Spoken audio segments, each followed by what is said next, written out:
My name is Naoko Oguro.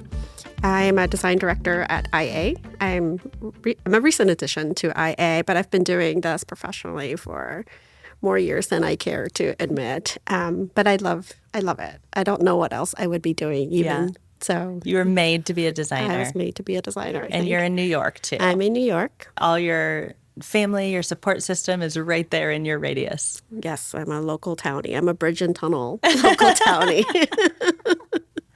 I love that. So we've spent the last couple days together and talking about people, place, and purpose as it relates to our career and who we are as designers. So what has been your biggest takeaway from our time together? That I really do love our community, Yes. the small profession. And because we talked a little bit about it last night, even though we're competitors and we compete for the same kind of work and whatever we have to do, but at the core value, designers all come from a good place. And I love that. I love that philosophy of your brand, carrying that through. And I just love it. I just love everybody because I feel like I can connect with so many of the people that come, and it's kind of nice to think that, I'm not fighting to fight alone. Like there's a lot of great, smart people in the world that feels the same. Well, the core values of, designers in it for, purpose and a reason, I think is so foundational to what we talked about. Because we're not here for, we're not here for the shining lights. We're not here for the Ferraris and the $1 million paychecks. Exactly. Everyone that we've been with is here because they care. And they care either about the teams they're with or the spaces they're creating or the impact that they're making. And that is like design. That is why we're here. Absolutely. And that's why I think no matter what company I go to, how big or how small, there's always by people. Yeah. There's always going to be people that are like-minded, that really truly want to make the clients' lives better. And as corny as that sounds, I think that's great. Like, yes, let's roll up our sleeves and do it. Yes. And there's always people like that. And I find friends and my extended chosen family, wherever I go. And then no matter where I go to, they always come with me in some other ways. Well, the design community is shockingly small. Yes. Like, we're so spread out, but it's so interconnected. Yes. And so I talk to so many students and young professionals just about the importance of your network. Yes. And really diving in because you have to have a community. Absolutely. And that's the beauty of our industry is the community. And so many people miss out on that when they just clock in, clock out, go home. Yes. And I know it's hard work and sometimes you do this, well, not sometimes. A lot of times you do this on your own time, but they do become an important network to you. And as I was going through and learning in my career, everybody always said, go network. Don't be that introvert. Don't, or just get over it and just go. No one's going to bite you. And when I was younger, that was hard to overcome. But when you do, it just gets easier and easier and easier over time because, wherever you go, somebody and you have an ally and you have somebody that you could be yourself and no judgment, no nothing. And that becomes easier as you advance in your career. But you have to take that step. You have to take that leap of faith and just go introduce yourself and say hi. Yeah. Yeah, you have to show up. Step one, show up. Yep. And then I always say take away 3 contacts, 3 people who know your name and face. And that at the next one, it kind of compounds. It's compounding interest on the community you build at each and everything you show up to. Absolutely. And you'll be surprised at how many people you bump into. And it could be, I attend an event like this, and it's a one-off thing. But guaranteed, I know I'm going to meet one of these people somewhere else at a different event, by different, opportunities. And then I have a friend. I love that. And as an introvert, I think that's a powerful story because you had to step out and choose to do that. It wasn't innate, to do that, but you did it. Yeah. I love it. And it was, the BD people and the marketing people. And, I wasn't any of those things, but they said, you have to go do it. It's raining over there, so if you want to get wet, you got to go into the shower and don't be afraid. It's going to feel great. Oh, I love And that. so that's what I did. Well, I'm so grateful that you're here today and that you've been such a beautiful voice in the story and the conversations we've had.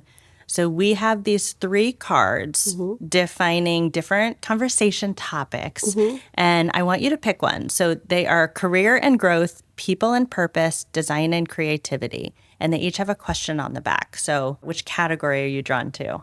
Let's try people and People and purpose, it purposes. is. What's it say? Okay. A funny or surprising story from a site visit. I don't know if it's funny or surprising, but I went to a pitch once for an organization and I loved their story.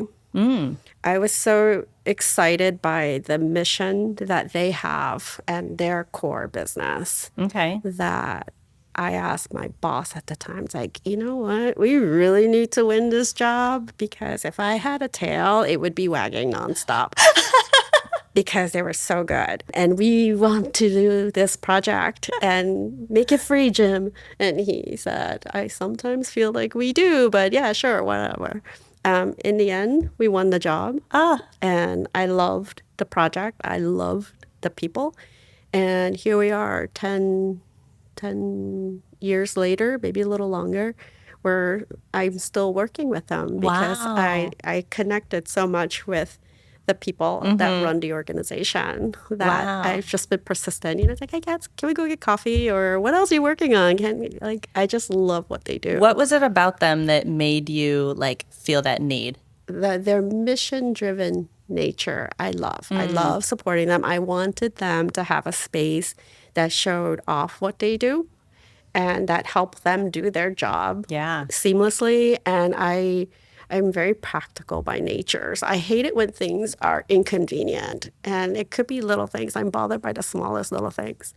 And I wanted to make sure that wasn't in their space so that they can be so focused on their mission. And so I just love that authenticity and Yeah. the pure, photojournalism at its purest form. And like, oh, I want to be part of that some way, somehow, if not directly, than by designing their I office. love that. And they're such good people. I love that. The purity that you talked about is so important to a brand and the storytelling sure. behind it. For sure. Okay, I'm going to pick your next category. Okay. Career and growth. How do you define success for yourself now versus early in your career? Earlier in my career, I think success was when my bosses or the people that were senior to me said, good job. Today, it's more of my clients telling me, good job. But I also make sure to tell the people that help me or help us, and we do it together, what an excellent job that they did. Yeah. Because everybody wants recognition. Everybody appreciates any kind of appreciation words for all of that hard work. You know, we work really hard. This is not a profession for people that are looking for a 9 to 5 for sure. So I think any opportunity I get to thank the people and the fact that I'm in a position to be able to do that Yeah. is very rewarding. Yeah. And that's very different from early in my career Yeah. when I was looking for that. Right, right. Well, that gratitude is such an important component to it because it's also an industry of critiques and red lines. And here's sure. what you're doing wrong. So we sure. almost have to counteract that with the level of gratitude we have, especially as leaders. Yeah, empathy is important. I know it's a buzzword, and everybody kind of talks about empathy, but, and I think maybe part of it is my insecurity, right? Like I'm always afraid of being wrong or not doing something right or not living up to expectations, and that's not a comfortable feeling. So I can easily put myself in the shoe of someone that's younger than me, that's not sure to say, you know, I don't have all the answers because I've been doing it for a gazillion years. Doesn't mean I have the answers either. Yeah. So we'll work through it together. I want you to come up with some answers, and then let's talk it out. Love that. And then we'll present the best ideas to the client, Yeah. and I'm sure they will appreciate that kind of thoughtfulness. And that's very big also as a leader to say, I'm not always right. I don't have all the answers. Let's figure it out together. Yeah, that was kind of a eureka moment when I had this designer. She was so smart and she was so analytical and she remembered everything. And I am not that person. And I remember I came back from a meeting. It was end of the day. She stayed late for me and she was getting a little snappy. She's like, what do you want me to draw? And like, if I knew, I would draw it myself. But the whole idea was that you think it through and then we can look at it together and see where we could tweak. Maybe you'll hit a home run, but I don't have all of the answers for you. And that's where she kind of changed her approach. And then that's when I realized, oh, okay, so this is how you can lead somebody, the horse, to the water. I can't ever force them to drink it. But if I can help them see that you're the thirsty horse. Yeah. And we could, I can help make sure we have the water in that bucket for you and kind of come up with a solution. Yeah. I love those strategies. Okay. We're going design and creativity. What's a moment that changed the way you think about design? I had a design director and I was working on a project and it was an octagonal floor plan and it had a massive core and it was very difficult to get around.